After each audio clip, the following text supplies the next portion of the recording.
Bonjour à tous et bienvenue dans cette grande édition du journal de la mi-journée. 24 équipes se retrouvent dès le 8 juin prochain à l'occasion de l'ouverture de la 51e édition de la Coupe du Congo de football sur 3 sites que sont Kinshasa, Lubumbashi et Bukavu.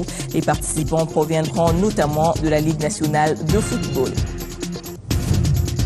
Autre rendez-vous important du cours du mois au chapitre électoral alors, c'est le 15, jour où seront publiés les noms des candidats retenus à prendre part aux prochaines élections provinciales. Le dépôt des candidatures s'est clôturé le week-end. Appel des fidèles kimbanguistes et autres compatriotes au respect de l'État. Appel lancé cet avant-midi par le chef spirituel de l'Église dans le cadre des consultations des franges de la population initiées par le chef de l'État. Il a été précédé par des protestants et suivi par des membres de la conférence épiscopale. C'est parti avec des consultations initiées par le chef de l'État. Les chefs des confessions religieuses sont reçus depuis ce matin au Palais de la Nation. Opportunité offerte par exemple à Simon Kimbangu Kiangani a invité des compatriotes à rester à l'écoute des pouvoirs publics. En attendant le retour de nos reporters, suivez cet extrait.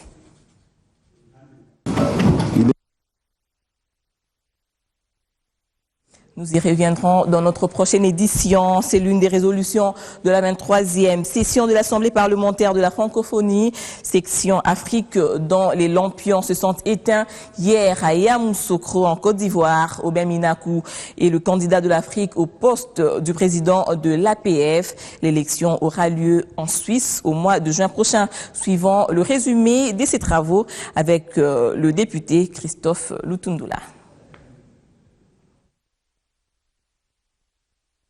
Nous avons adopté une résolution sur la croissance économique et la lutte contre la pauvreté en Afrique. Que le gouvernement des pays membres de la francophonie conduise soit des politiques pro-pauvres, de manière que les dividendes de la croissance forte que connaît l'Afrique depuis certaines décennies soit équitablement répartis entre les différentes couches de nos populations. Il y a eu une résolution sur le terrorisme en Afrique qui fait appel à la mobilisation de tous.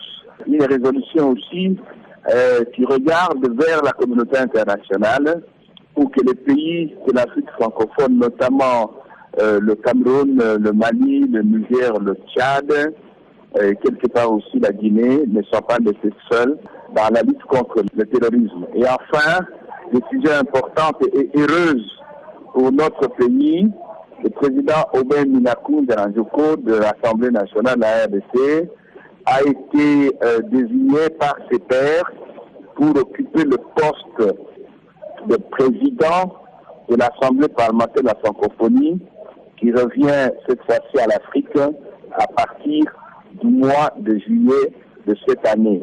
Nous avons examiné la situation politique et sociale dans les pays africains de l'espace francophone, notamment la situation en Centrafrique, Madagascar, Burkina Faso, Burundi. Et il y a quelques jours, le président de l'île Maurice a rendu sa démission. À ce qui concerne le Madagascar, nous avons été sidérés de voir que ce pays retombe dans la crise alors qu'elle venait d'en vivre pendant plus de 10 ans.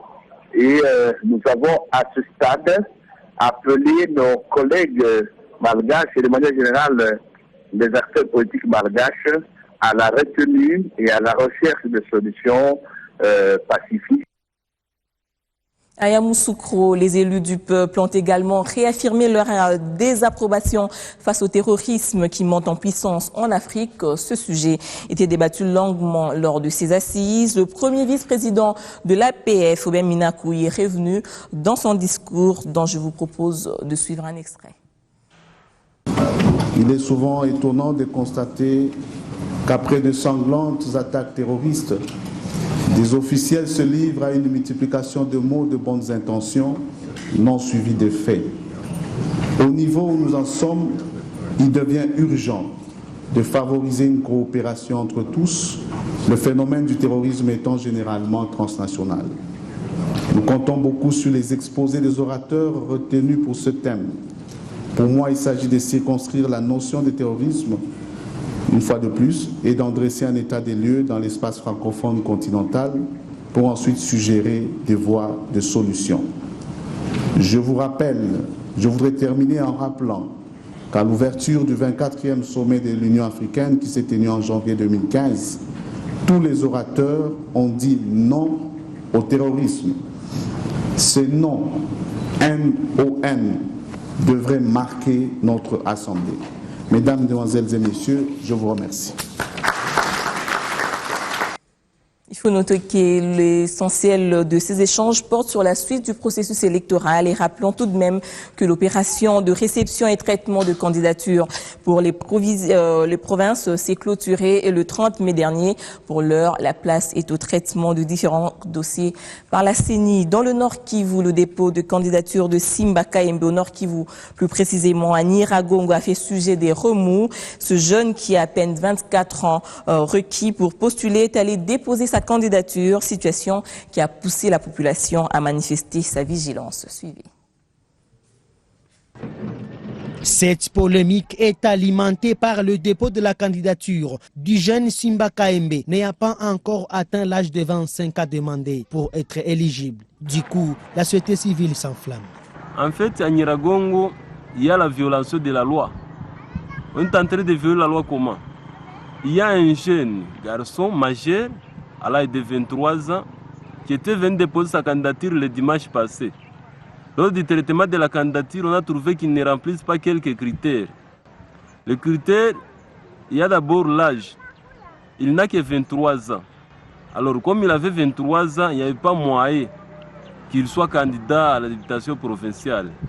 Et là, on est en train d'exiger à ce qu'il soit réenrôlé, donc il réenrôle de nouveau, pour faire passer sa candidature. Chose que nous, la jeunesse et toute la population du territoire de Nyiragongo, n'avons pas vu que c'est légal. C'est pourquoi aujourd'hui nous fustigeons, nous manifestons contre cette activité. On a réussi même à tirer la photocopie de sa carte d'électeur que nous sommes apposés de cette photocopie. Et aussi c'est un jeune garçon avec qui on a évolué ensemble. Un dispositif policier a été déployé tôt ce samedi matin autour du bureau de la CENI pour faire face à la manifestation de la société civile qui prévoyait protester en apprenant que certaines autorités au pays auraient obligé la CENI d'enrôler de nouveau ces jeunes Simba pour qu'il ait l'âge requis. Effectivement, comme vous allez le constater, il y a la police qui est déployée dans certains coins du territoire pour qu'il tire sur nous lorsque nous allons nous manifester. L'enfant, c'est le fils du Mwami Jean Bosco Boutiti. Et c'est bien lui qui est à la base de ces affaires. Donc on ne comprend pas. Vous-même, vous êtes une autorité, mais vous appuyez des bêtises. Vous-même, vous violez la loi congolaise. Pour un seul siège réservé au territoire de Nyiragongo à la députation provinciale, ils sont déjà au total 13 candidats qui sont déjà affichés, avec d'autres en étude, dont la candidature de ces jeunes Simba. Éveiller la conscience des intellectuels pour le développement de la future province du Tanganyika. C'est l'objectif du groupe de réflexion des intellectuels pour le développement de cette future province pour apporter un appui considérable par des réflexions et des suggestions. Franck Kasséa. Ces cadres visent à apporter un appui considérable au développement du Tanganyika, des suggestions, des recommandations pertinentes et lui fournir une expertise sur les questions d'intérêt commun, éveiller la conscience des intellectuels par des sensibilisations afin de s'approprier le développement de la province du Tanganyika. Dans une série d'allocutions, le président de ces nouvelles organes dans le monde scientifique au Tanganyika a planché son intervention sur le développement de la province du Tanganyika, qui, selon lui, repose entre les mains de ses filles intellectuelles.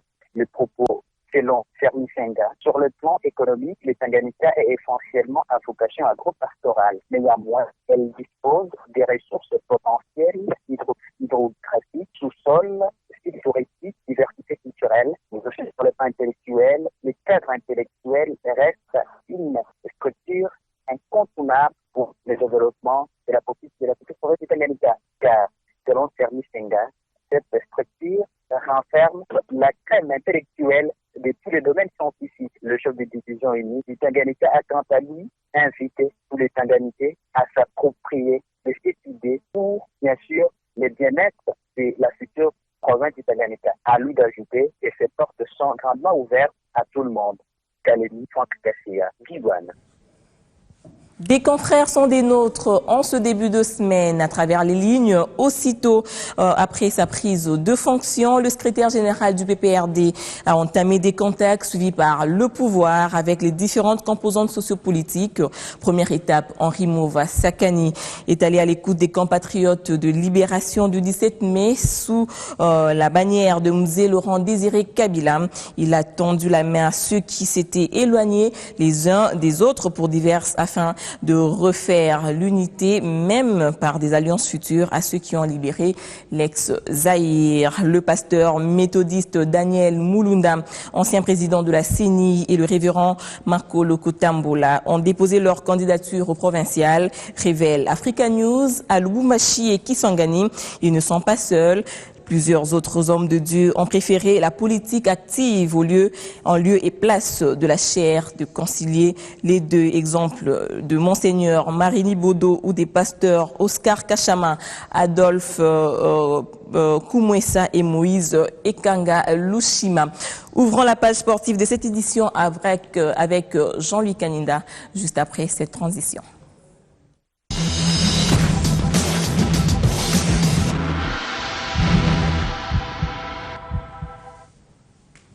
Jean-Louis Kaninda, bonjour. Bonjour Corinne Saboy. D'abord, la 51e édition de la Coupe du Congo de la compétition qui démarre le 8 juin prochain. 24 équipes sont engagées en 2 sous-groupes par site, soit A et B. Les principaux sont Kinshasa, Lubumbashi et Bukavu. Les équipes qui prendront part à cette compétition proviendront de la Linafoot et du championnat des provinces. Alors Jean-Louis, comment se présentent les sites et les équipes qui les composent? Alors comme vous le voyez sur le moniteur, donc nous avons le site de Kinshasa d'abord, où nous avons le FC Renaissance qui est dans le même groupe que vous, Touka, ASVT et DCMP de Bumba de l'Équateur. Ce n'est pas le DCMP Kinshasa parce que les gens allaient crier à la sensation. Alors là, on a le calendrier de la compétition.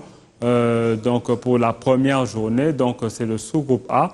Et là, on a la suite au fait, donc toujours dans le sous-groupe A, nous avons maintenant là la deuxième journée. Et après cette deuxième journée, nous avons également le sous-groupe B où nous avons le FC Moké de Kinshasa, comme nous le voyons là, le FC Shark 11 et nous avons le DCMP Kinshasa. Ce sont les 3 équipes qui vont s'affronter dans le sous-groupe B de Kinshasa. Alors, on a également, ça c'est pour le site de Kinshasa, nous avons également le site de Bukavu où vont s'affronter également 4 équipes. Nous avons Ndjadi, Eldorado, Bukavu, Dawa et Nyuki. Alors là, c'est le sous-groupe de Bukavu, donc ils ont été tirés au sort. C'est le 2e site et enfin, toujours dans ce site, on a le sous-groupe B qui, lui, n'avait pas encore été tiré au sort le week-end dernier à la FECOFA. Nous avons Dauphin Noir, Nikama, Kiso et Kapako. Alors, pour clôturer, nous avons enfin le site de Lubumbashi où nous avons Saint-Luc, Katumbi Football Club Academy et puis nous avons USK, donc Union Sportive du Kasaï.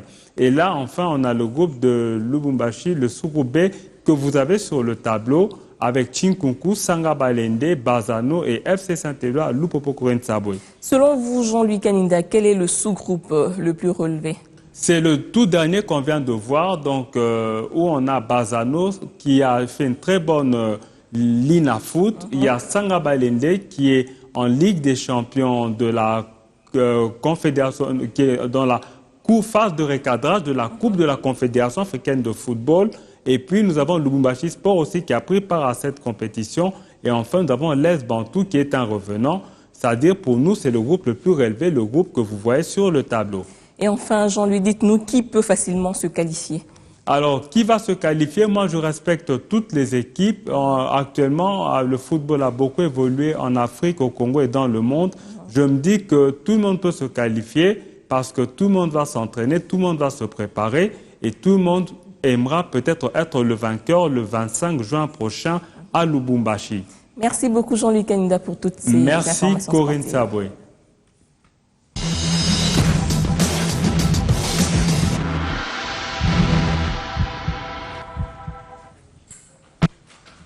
Et voilà, c'est sur cette note de sport que nous mettons un terme à ce journal. Merci de nous suivre à Limete, à Kinshasa et partout dans le monde.